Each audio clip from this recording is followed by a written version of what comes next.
Hey everyone, it's Tuesday, April 9th. I'm Vineet Brach here in the CBC Vancouver newsroom. Here are your top stories today. Well, a newly elected Vancouver City Councillor is facing backlash over old social media posts that have resurfaced. Some in the Jewish community are calling Sean Orr's statements anti-Semitic, while others are defending him. One of the posts dates back to August 2021. It's deleted now, but said that everyone knows Vancouver city planners are controlled by a secret cabal of Jews who have a bunker in the Earth's core, FML. Orr responded yesterday saying this comment was taken out of context and that he was sarcastically quoting a comedian while condemning an anti-Semitic dog whistle on Twitter. But Ken Sim and some leaders of Vancouver's Jewish community called for a full-on apology. Some of Councillor-elect Orr's social messaging uses language that clearly incites violence. Such language is unacceptable. Now, again, there have been divisive reactions to this. The CEO of the Jewish Federation, Ezra Shenkin, said that the post was unacceptable and contributes to the violence and exclusion against the Jewish community.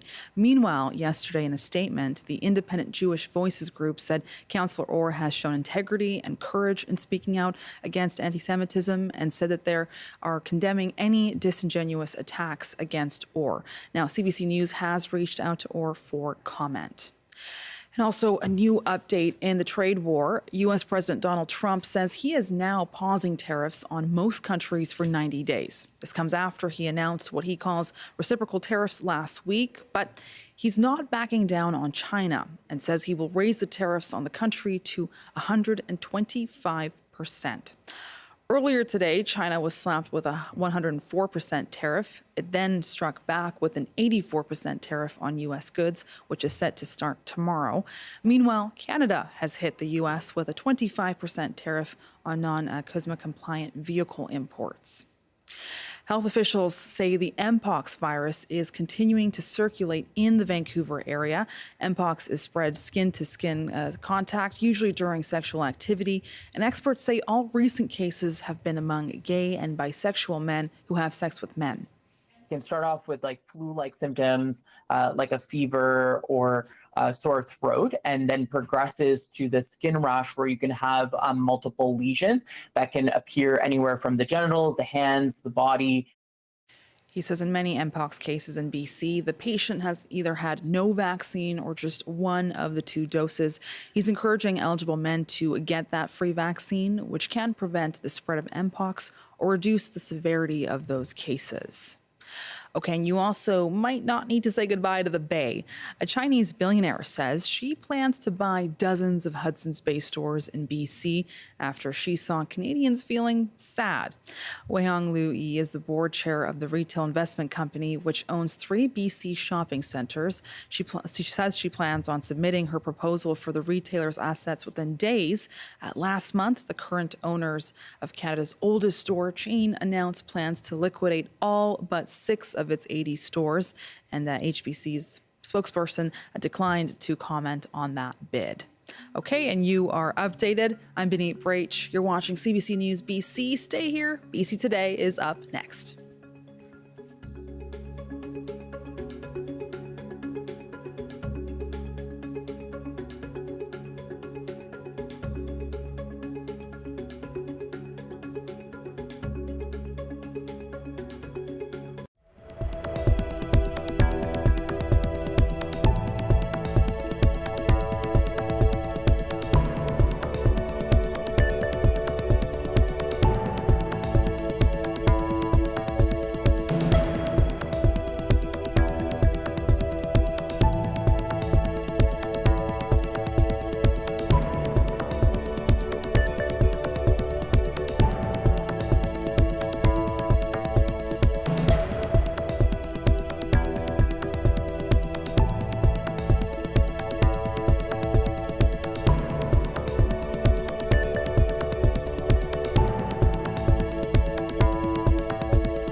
Good afternoon. Thank you for joining us.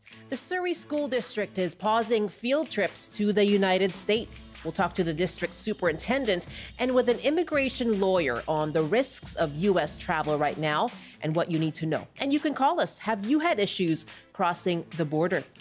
And more tariffs, more problems for BC's forest industry. Does it still have a future? And what does BC lose as forestry jobs disappear? We'll talk to Kofi and the forestry minister after 12:30. I'm Michelle Elliott. Welcome to BC Today.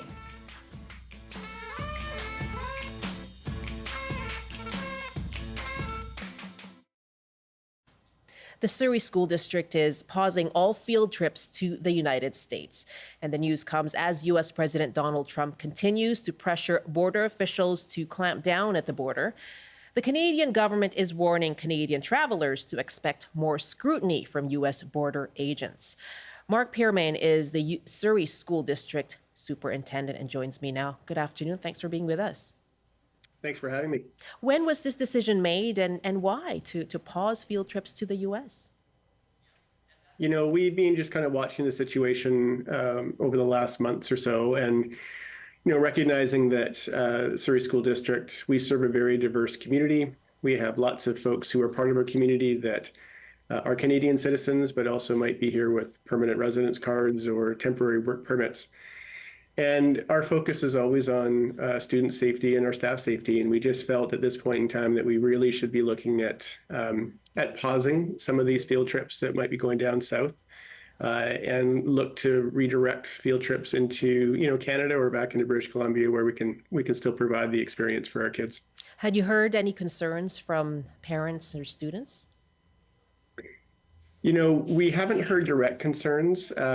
Part of our work here is just to ensure that our parents understand some of the things that we are looking at and are aware of. But again, the last thing we want to do is have a student or a staff member put into a very, very difficult situation, you know, at a border, maybe having a visa issue or concern raised. And that's just not what we wanted to do at this point in time. So we're pausing. We're hopeful that as things settle down in the future, that we'll be able to return to going down to the United States for sports teams and dance and music productions. And but just in the short term, we're just going to pause and watch how things play out. Right. So in any given year, in a regular year, what kinds of field trips, how many field trips would schools or a school typically take to the United States? Sure. We run about 40 to 60 international field trips a year. About 50% of those do go to the United States. They can range from sports teams going down for tournaments to band or dance programs going down to perform. Also for experiential trips, you know, down to different parts of the United States. And so for any international field trip, regardless if it's to the United States or if it's to Europe or different parts of the world, we always take a look to see exactly what's the safety and security situation there for our kids and staff. Other things do we need to be aware of? And so that's just part of our normal process. Obviously, it's a little bit different right now, just with some of the things that are happening in the United States. And we just wanted to ensure that our kids and staff are safe as we make sure that, you know, they're safe as they, pardon me, go along in terms of their field trips. So does this pause mean any trips are being canceled, you know, trips that were previously planned? Yeah, any previous trip is being reviewed, excuse me, but we're really looking at the pause for future trips. We've got about 3 months left of the school year, but our teachers and school-based folks who take kids away usually plan about 6 to 8 months out. And so we're really kind of putting the hold on things that are future looking. Anything that's currently or about to go, those are discussions that we're having and working with the schools to see, as long as it's safe and as long as that, you know, if they can divert to a Canadian destination, that there's no loss of funds for the school or parents. And is there anything being lost by not making those same trips that they would have made before to these dance performances or competitions? Well, we want to ensure that our kids have the experience that they've worked hard for. So obviously, we want to ensure that if there's an opportunity for them to perform or to compete, that continues, and that's why we're asking our schools to be looking for new options in Canada, British Columbia, Alberta, Ontario, for our kids to have that same experience. We recognize that learning takes place outside of the classroom all the time. Field studies and field trips and these types of events are important for our kids, and we certainly want to continue them. We just want to ensure that while we continue them, our kids are safe and our staff are safe in the places that they're going to. Have you heard from other school districts who might be considering a similar step? I think each school district is different. I know that certainly the demographics of each school district are different, and so their calculus will be different depending on whom they serve. But certainly across Metro Vancouver, this is certainly something that we're all aware of, and each district will review field trips and where they're going through a very similar lens. I don't want to speak on other behalf of districts, but certainly I know that this is a common thing that we're aware of and that we're all looking at. Mark Pearmain, thank you so much for joining us. My pleasure. Have a great day. You too. Mark Pearmain is the superintendent for the Surrey School District. And we're asking you, what has been your experience crossing the border? Do you have any concerns? You can give us a call, 1-800-825-5950, 604-669-3733. You can hit pound 690 on your cell phone. You can also email bctoday@cbc.ca. And that move by the Surrey School District is highlighting what some Canadians have been experiencing. In March, Canadian entrepreneur and former actress Jasmine Mooney was detained for 11 days by U.S. immigration officials as she tried to cross the border from Mexico. The Globe and Mail has been reporting that some Iranian Canadians have been blocked from entering the United States. And as of last Friday, Global Affairs Canada has been warning travelers of heightened scrutiny at the border. Okay, we want to hear from you again. 1-800-825-5950, 604-669-3733. Have you had issues crossing the border into the United States? Are you worried about traveling south? And what's been your experience? Well, joining me now is someone who can explain what you can expect and what you need to know. Cindy Switzer is an immigration lawyer at MKS Immigration Lawyers in Vancouver. Good afternoon. Thanks for being with us. Good afternoon. Thanks for having me. How concerned should Canadians be about traveling to the U.S. right now? We just heard from Surrey Schools saying they're going to pause. I was really, honestly, I was really surprised when I heard that. I understand their reasoning. Definitely all travelers to the U.S. are being subject to greater scrutiny these days. I think Canadians need to be concerned outright. Generally speaking, I think it's not, I haven't had anyone come to me with a problem yet. I'm seeing lots in the news, and so that's definitely happening. But I think it's maybe a little exaggerated. So I don't think that every single Canadian needs to be concerned that they're going to be taken into detention and that kind of thing. But definitely be concerned, there is subject to greater scrutiny, and be aware of what your rights and what the rights of border officers are. I mean, the question that everyone's asking me is, can they search your cell phones? And the answer is yes. So right. When people were surprised by that, I think it's very important to know not to be surprised by that, and not to, be expecting that they can search anything. If you're coming in, they can search your baggage, your person, your vehicle, that kind of thing. And they've got a lot of discretion in whether to admit somebody for entry. And that's always been the case, but it's definitely, under the new Trump administration and executive orders, they are focused on securing their borders. I mean, that's what they've said, and we can see that that's what they're doing. It sounds like you're a little bit worried about overreaction. A little bit. I do think, I'm surprised at the number of people saying, I'm not going to travel at all. I mean, there's other reasons not to travel. I mean, with the tariffs, and it's expensive to bring goods back and that kind of thing, or just, for patriotism's sake.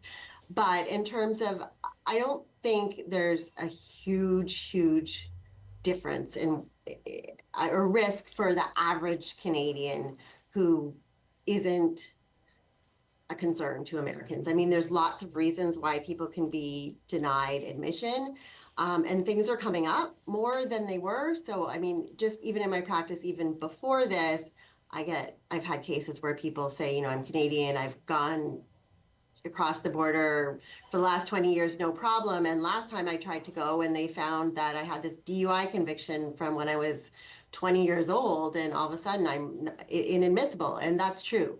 I mean, technically the person was always inadmissible, and the issue was never raised. And so then they need to go through a process to try and get around that and seek a waiver of their inadmissibility. So that can come up at any time, and maybe they are looking at things more carefully. But I mean, it's not untrue. I mean, there's stuff in the news and I've seen it, but I don't think it's as terrible that everyone should be concerned. Okay, I hear you kind of trying to walk this line of trying to say you need to have your ducks in a row, or there is concern, but you are worried that maybe there's a bit of an overreaction there. I appreciate you trying to be as clear as you can. And we'll talk about what exactly has changed in the United States, what has been the directive from the Trump administration, what's been the reaction here from Global Affairs Canada. But let's take a call here right now, you know, asking people, what's been your experience crossing the border, and are you worried at all? Have you had issues crossing the U.S. border? 1-800-825-5950, 604-669-3733. And you can hit pound 690 on your cell phone. Our email is bctoday@cbc.ca. Rory is calling us from Victoria. And you're going to be traveling soon, Rory? That's right. We're traveling down to Brazil, but our concern is that we're traveling through not one, but two different airports in the U.S. We first fly to Seattle, where I guess technically we enter the country, although we're not entering, we're just in transit. Mm-hmm. Then we fly to Boston, once again, in transit. But we're wondering if there is any concern for us. It used to be that in transit meant you weren't entering the country, and so the protocols were different, but I've heard that they're now virtually the same in terms of where they require you to enter the country before you travel on. I don't know if that's a concern that other people or experience that other people have had. Okay, so transiting through as a stopover on the way to Brazil, you are entering the United States there. What would be your advice, Cindy? Any concerns there at all? Yeah, well, that definitely is, especially with flying into a second airport. That's more than just being in transit. That's if you're flying into another airport, then you've left the secure area and you're clearly in the United States. So yes, the rules would apply. You're in the US, and all of the rules regarding entering the U.S. would apply. If you're flying from Canada, most of the Canadian airports, or most of the large Canadian airports, have American pre-clearance. So you're actually not going through customs and border protection when you arrive. But most cases, and it depends on, not all airports have it, but most of the major ones do, you go through pre-clearance while you're in Canada. And the benefit of that actually is there are greater protections for Canadians because you're not physically on American soil when you are making your formal request for admission to the U.S. So if there's an issue, you've got the opportunity to basically withdraw your request for admission. And so if you do that, then it doesn't mean that they automatically have to let you out. They have to consider your request, and they're allowed to continue questioning you if they want, just to confirm like your reasons for withdrawing your request for admission. And there's also limited reasons why they might detain you. Generally is if they think you've committed, or if they have reason to believe that you've committed a crime against a Canadian crime, an offense Parliament, or if they think you've engaged in fraud or misrepresentation in your conversation with U.S. authorities, then they have a right to detain you. But it's very minor, and not minor, but in terms of timing. So they can't detain you for very long. It's only so long as that they can then turn you over to the Canadian authorities.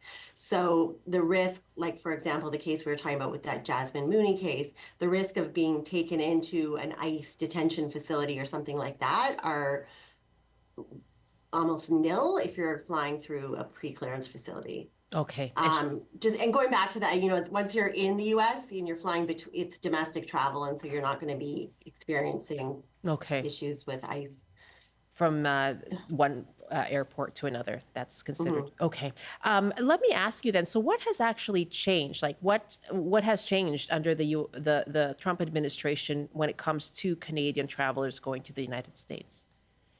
Well, nothing's changed specifically with respect to Canadian travelers, but there have been changes generally. So I actually today I got an email, and I'm just going to pull it up and look at it. A press release from DHS saying DHS to begin screening aliens' social media activity for anti-Semitism. And they're very clear that they're looking at people's social media activity. It says they will consider social media content, aliens endorsing, espousing, promoting anti-Semitic terrorism, terrorist organizations, other negative factors. Those can all be considered in their discretionary analysis. And that's based on a few different Trump executive orders. One is a combating anti-Semitism order. Another one is called protecting the United States from foreign terrorists and other national security threats. There's another order that relates to specifically to the southern border, the Mexico border.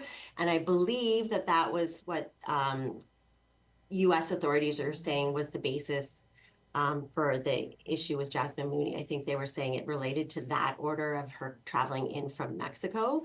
So there's no question that, they're telling people we're looking at stuff. All of these things, they can only do it within the extent of the law, but the issue is that the law is really broad and there's a lot of discretion. So one of the grounds for denying somebody admission is security reasons. So if they believe that you're a security threat, that could be a grounds for denying someone admission. And so that's where a lot of these things are coming in. They're taking a really broad view of what do we say is a security threat. And I think that's also why we're hearing people coming from certain countries or areas of the world are being subject to greater questioning and that type of thing. So this is new. They're using their powers that they already had, but they're using them a lot. They're expanding them, I think, is fair to say. Expanding them. And so is this new? This is an email that you read from, or a press release from the Department of Homeland Security, that they will be looking at social media posts as well. Is that new? Looking through, what you have put online in the public domain, but is that new? No, it's not new. They always had that as power. And I always advise people, even well before this, that, look at your social media. So it's not just what's on your device, but it's what's out there publicly about you. And if they see something that's going to raise a flag, then, be aware that that's what's out there. Normally that's in the context of when I've got clients who are seeking admission, like for school or for work or something like that. And they give me their resume and I look at it and I say, but your social media shows a few different things. They're going to question you on that, and legitimately so. I mean, you've got something out there saying one thing and you're now saying I'm coming in for this other reason, and they're going to question that. I don't know that in every case someone's coming across that they're looking through the social media. I don't think they have the time to do that. That's, it would be, you'd never get through through customs and border security.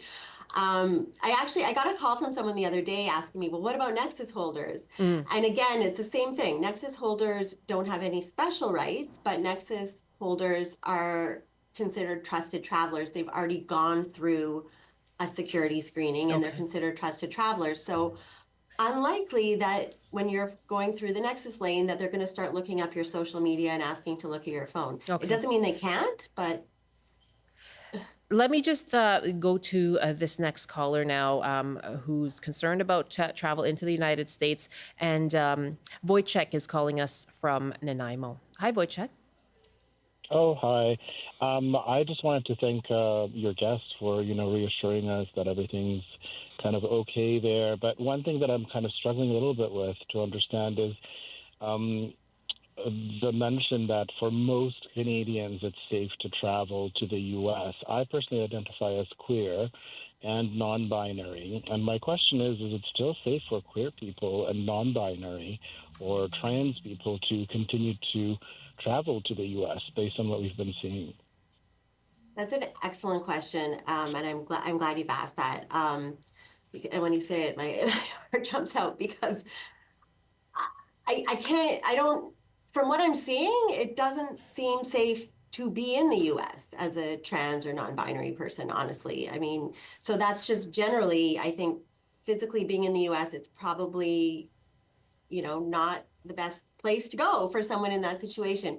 In terms of traveling across the border, absolutely, that is not a reason to deny somebody entry.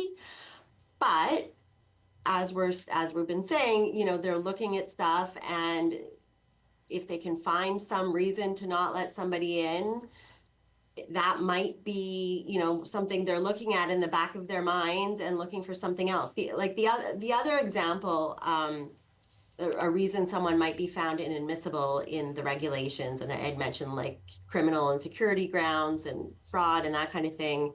There's another one that's just not being in possession of a valid entry document, which, sounds good on its face. It's like, well, I've got my passport, it's not an issue.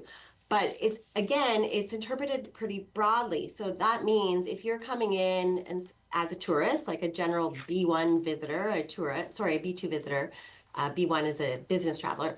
But you come in as a tourist and you say, I'm going to Disneyland, and for whatever reason, they don't believe you, or they think you're going to stay permanently, or they think, whatever it is, then they can say, well, no, you don't have the right documents because we don't believe you're coming in as a tourist. So that would be a reason. Cindy Switzer, immigration lawyer at MKS Lawyers in Vancouver, joining me. And Vojkic, thank you so much for your call. Really appreciate hearing from you. I just have a couple of minutes, Cindy, and I'll just get you to just give one last piece of advice then, well, as we wrap up here. Thank you. Well, so just generally, I think Canadians and non-Canadians, all foreign nationals, need to be aware of what their rights are when crossing the border, and that they're honestly pretty limited. So make sure that you're honest and forthright and courteous to the border officials that you meet. Tell the truth, but be aware that they can look at your social media, they can ask you questions, and be ready for that. Cindy, really appreciate your trying to put a fact into this and give us, the straight goods. Thank you so much. I'm sure you are getting a lot of calls, and I'm sure we'll contact you again with further questions on this. Appreciate it. Thank you. Thank you. Have a good day. You too. Cindy Switzer is an immigration lawyer at MKS Immigration Lawyers. And we have an email here from Lonnie who writes, hello and greetings from an anti-Trump person in the lower 48. It just shows the sad state of affairs that it should even ever be a concern or question if it's safe for our dear friends and neighbors to travel to the United States. That is from Lonnie in the United States. Thanks so much for your email. bctoday@cbc.ca is our email address.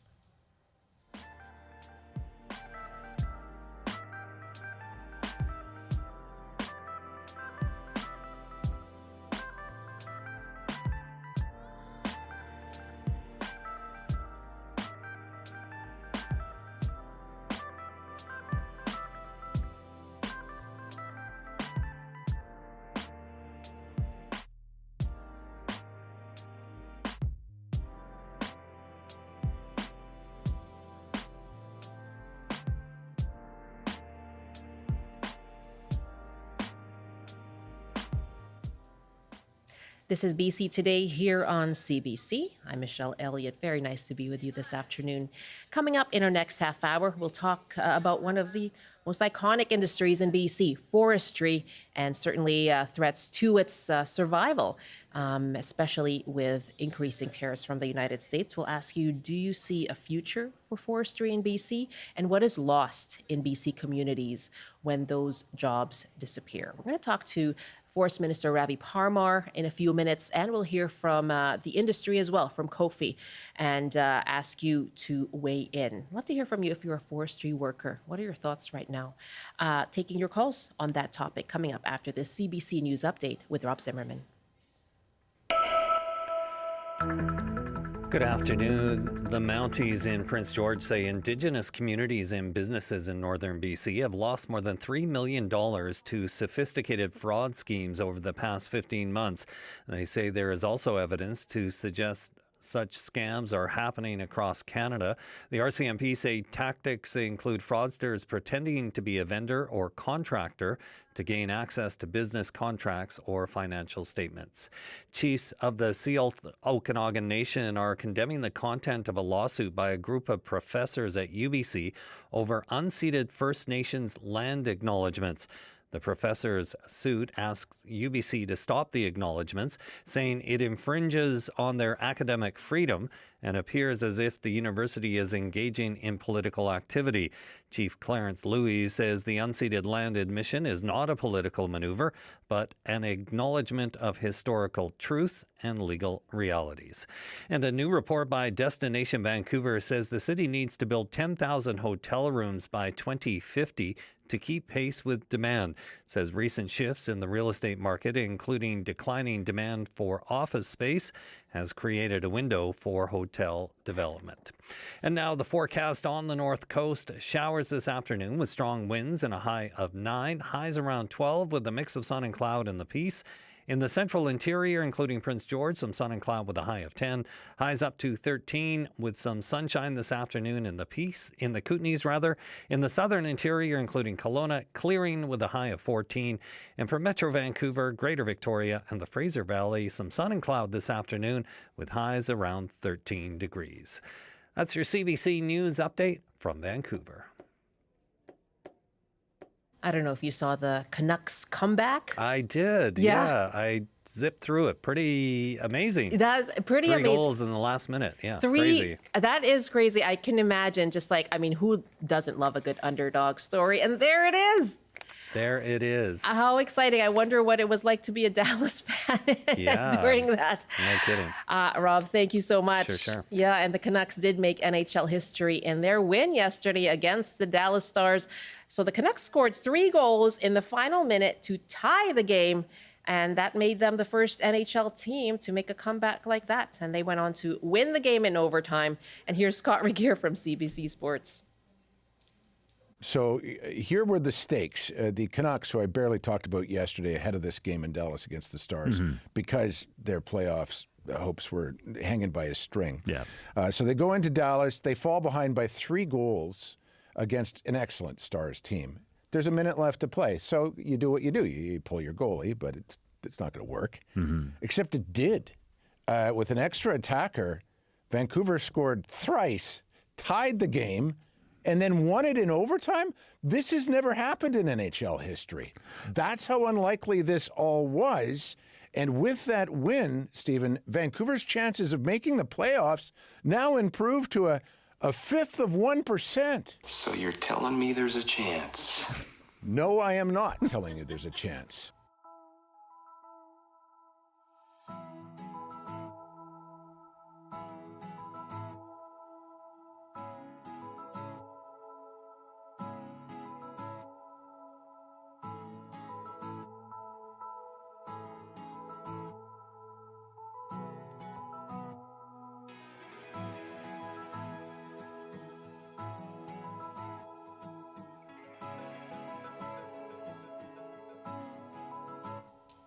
Well, Ontario has the auto industry. BC has forestry. And the growing U.S.-Canada trade war is threatening its future. Now, the United States set to more than double the duty it charges on softwood lumber imports from Canada, with a planned new rate set at more than 34%. This is a sector that anchors BC communities, and it's struggled for years already. So does it still have a future? University of Victoria economist Justin Wiltshire joined us on the show yesterday and said he worried the answer was no. If we see substantial job losses that come out of this in that sector, is that some of those towns that are highly dependent will really actually start dying. Once you have towns that are very focused on a particular sector, see a downturn in that sector that can't easily be recovered from, you start experiencing loss of real estate value. You start seeing more and more young people leave. You start seeing all of the infrastructure in that town really become almost worthless as people don't live there anymore. So that is the real, I think, longer-term concern with respect to the forestry sector job loss that I think a lot of people, unfortunately, if they were being honest with themselves, would have been able to look at the sector and say, like, that is likelier than not to come, rather than trying to find a way to stop it from happening, because we really can't do all that much with this president, especially as a province. But I think we can really encourage a lot of younger people who may have considered going into that industry to rather train to do something different. That's UVic economist Justin Wiltshire. Now we're asking you, do you see a future for forestry in BC? And what does BC lose as forestry jobs disappear? You can call us 1-800-825-5950, 604-669-3733. You can hit pound 690 or email bctoday@cbc.ca. Ravi Parmar is BC's forest minister and joins me now. Good afternoon, Minister. Hi, Michelle. Thanks for having me on.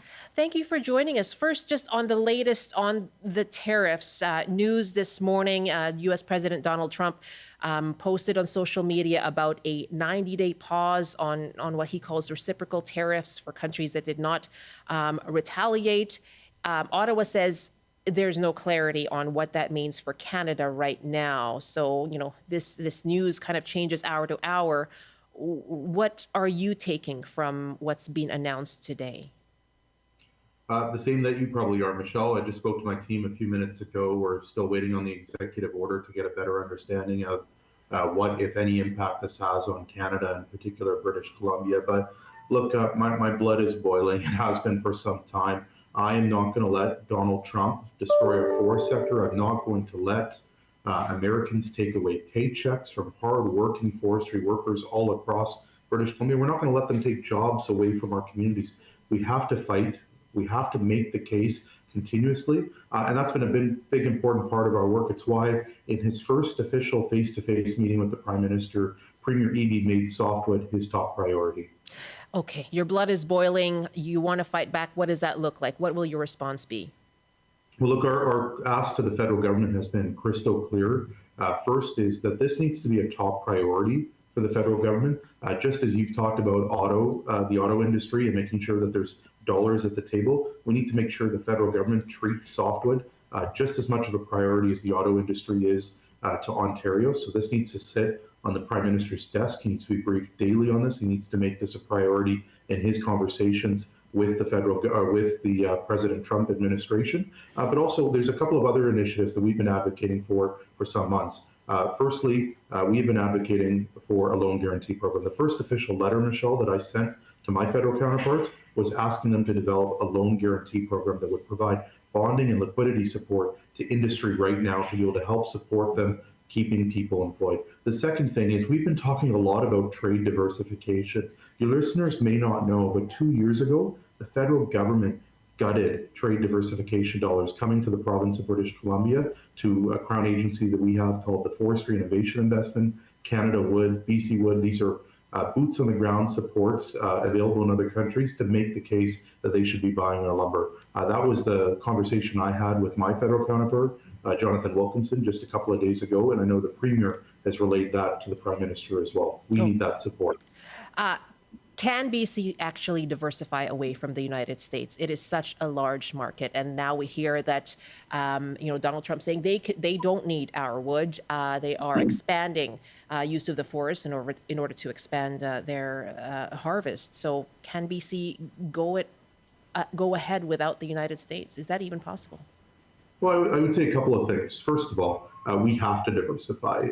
If there's one thing that has, I think, been crystal clear to every British Columbian, every Canadian that I've come across, is we can never be put in this position ever again. And so we are going to be leading, trade missions. We are going to be leading efforts to be able to diversify and look at markets like Japan, South Korea, India, and Europe in the case of our lumber market. And I know work is continuing alongside my colleagues across government in this effort. But I think you're absolutely right, and I think you've touched on an issue. Donald Trump doesn't believe that he needs the trees from Canada. He believes that he can mow down all the trees of the National Forest Service in the United States. And let me be one of many people to say, President Trump, you're dead wrong.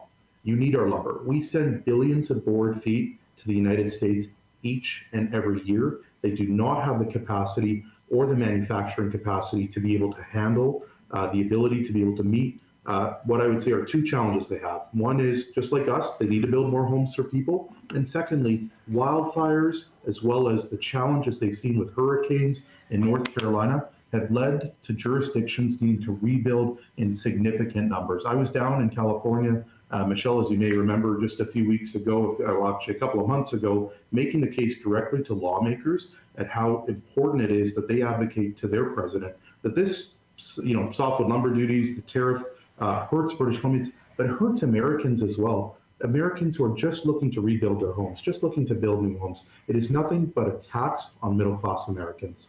What can the province do? You talk about lobbying the government for loan guarantees. What about stumpage fees, the possibility of deferring those during this extraordinary time? Will that happen?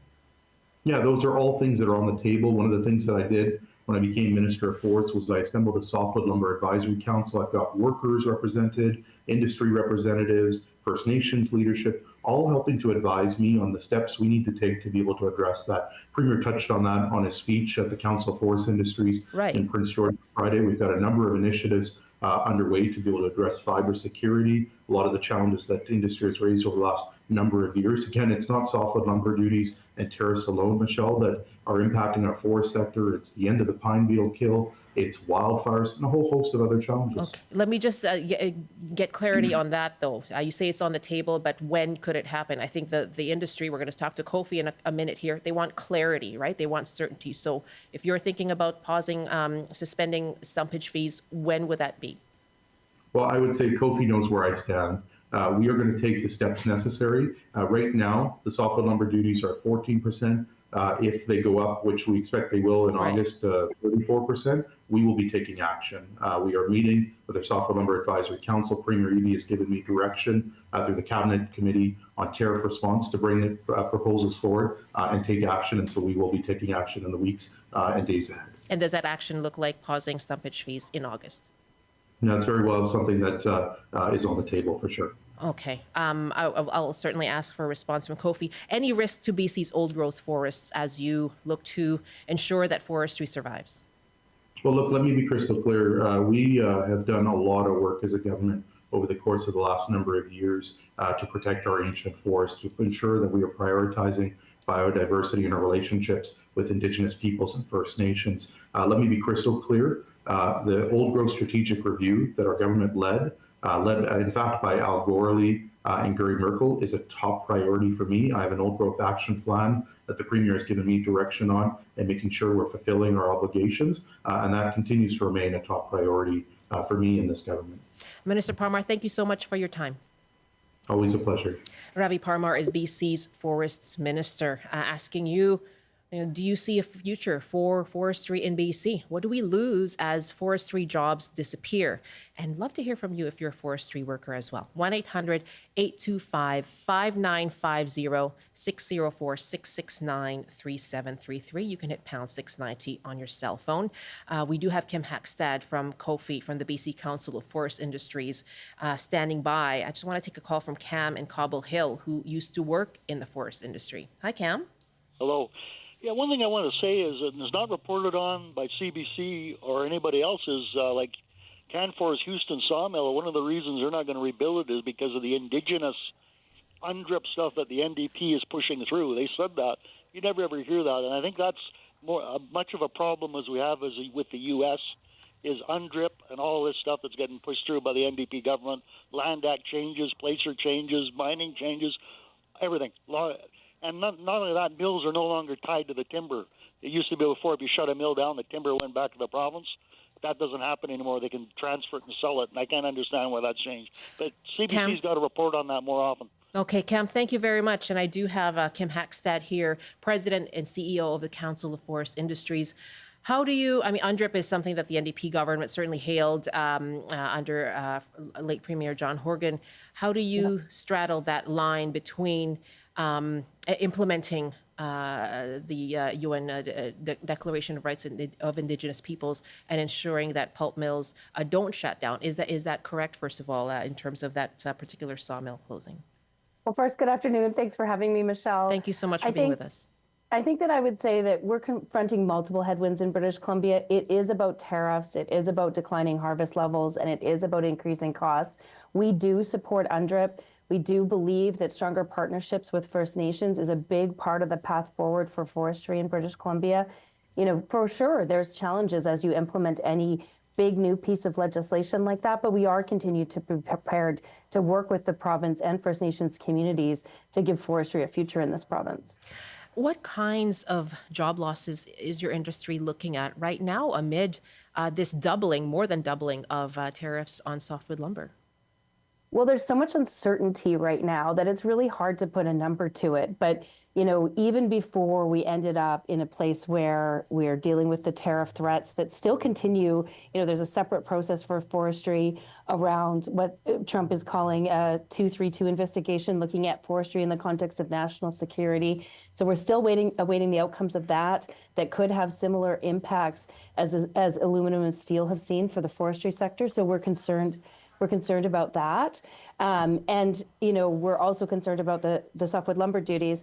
But what can we fix? What can we work on here in British Columbia? And that's working to make sure that we can get logs to mills to create wood products that people use in their everyday lives.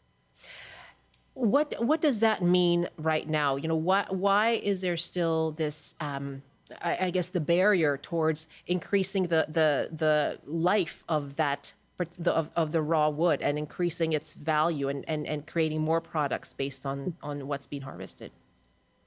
Well, you know, I think that we're at a place where we've had a lot of change in our forest regulations in the province. And, you know, we support a robust, sustainable forest management regime.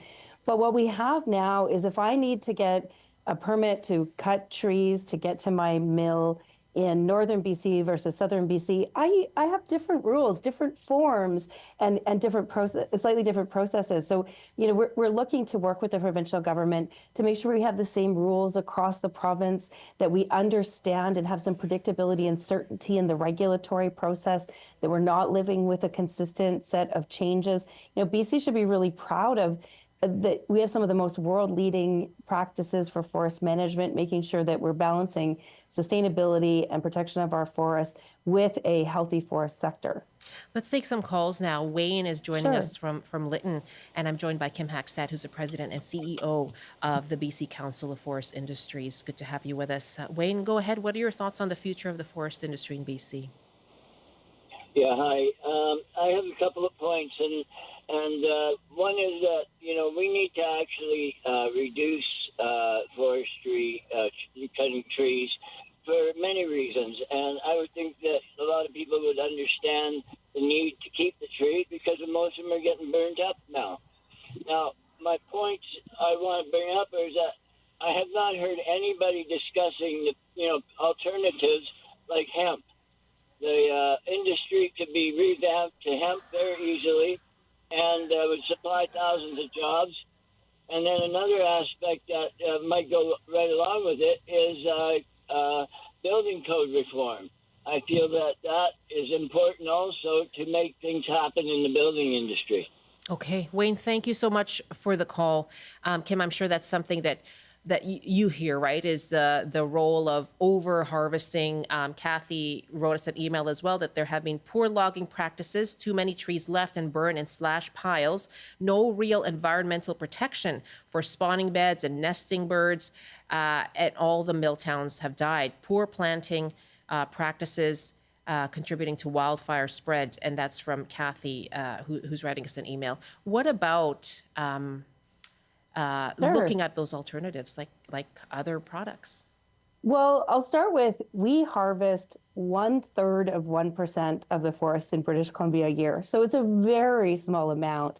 And we plant about 250 million seedlings in that same year. So when you think about that balance, I think it is that we plant 3 or 4 trees for every one we remove. So we're not depleting our forest asset in British Columbia. We're managing it. And we're managing it to the benefit of jobs for people in British Columbia and products that we need. When we think about housing, wood is absolutely one of our best housing materials to frame both, single family homes, multi-story homes, and we can build higher buildings with wood now through mass timber than we've ever been able to build before. So as we think about the housing crisis that we face in British Columbia and in many other jurisdictions across North America, we know that we need wood as part of that solution. And actually, British Columbia leads the way in having a building code that's really friendly to building with wood. And we see efforts by cities like the city of Vancouver in designating areas where if you build with wood, you can actually build a couple more stories for a building. So I think we balance these things very well in British Columbia. And I think wood is a really important part of building materials long into the future in British Columbia, Canada, and around the world. Okay, and so what about alternatives like hemp? Well, I'm not going to pretend that I have expertise in hemp. I don't know as much as your caller did, so I don't think it's fair to comment on that one. Okay, is the industry looking at alternatives? Well, we're always looking at ways to make sure that we're using every single part of a log that arrives at a sawmill. So, I've been out touring sawmills in communities across British Columbia over the last couple of months. And you know what I see? We use 99% of a log that comes into a facility. We use it for lumber to, your general 2x4s, I think is most of what we think about. We use it for plywood. We make pulp and paper. We then use those early in the value chain products, and we turn them into things that we use every day. Everything from, that house framing materials to toilet paper. Let's take another call here now from Jen in Prince George, where, of course, Kim, you were just speaking earlier this week as well at the convention of the forest industry in BC. The Premier was there as well. Hi, Jen. Welcome to the show.